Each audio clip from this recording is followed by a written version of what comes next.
Hey everybody, so for this week's discussion, I've spent a lot of time reading the chapter on David from Courageous Faith. Um, it really got me thinking. I've always known the story of David and Goliath, but reading it from this different angle with a focus on courageous faith made me see some things in a new light. One thing that really stood out to me right away was how the chapter opened with that quote from Ed Dobson, where he said, "Most Christians are more like Goliath than David." We trust our own resources, abilities, skills, and plans. We rely on the armor of the flesh rather than the power of God. Um, Honestly, that really hit me hard. I started thinking, how often do we try to handle things ourselves instead of trying to go to God first? What really impressed me about David was that he wasn't relying on any of the typical stuff you'd expect going to battle. Like he wasn't trained as a soldier, he didn't wear armor, he didn't even carry a sword. All he had was a sling and five smooth stones. And most importantly, he trusted in God. It's like the book says, God will never put more in your hand until you are willing to use what is already there. That line really challenged me. Sometimes I feel like I need to wait more until I have more skills, more money, more confidence before can do something for God.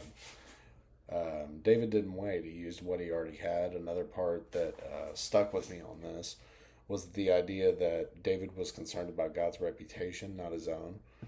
Uh, in the book, it says that David was concerned about the reputation of his God. He was convinced that God would stand with him in the hour of battle. I think that's a powerful statement. He wasn't just trying to prove himself, he wanted to honor God. I think that's where his boldness came from. Then, of course, there's the part where David runs toward Goliath. He doesn't sneak, hesitate, he runs to meet him. I think that would be challenging for any of us, really. Um, but he trusted God and he believed that he would be victorious. I think it was very bold. I don't think it was passive. It definitely is active and takes action, Finally, I'd like to say I appreciated how the chapter wraps it up. In the book, it also talks about how David stood alone but with God. It reads that David stood alone with God in that valley. He would not be alone for long. As soon as Goliath fell, the army of Israel charged forward. Uh, I really love that picture. I think that sometimes God just needs one person to step out in faith before others around find the courage to follow. It really makes me wonder, where in my life is God asking me to be that person? This chapter really made me think about how I face challenges. Made me think, am I more like Saul? Am I hesitant and calculating? Or am I more like David, willing to trust God and take that first step?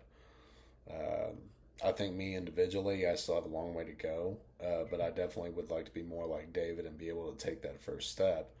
But that's scary for any of us in general. Anyway, that's my key takeaway. I'm looking forward to hearing what stood out to y'all in your videos too. So thank you.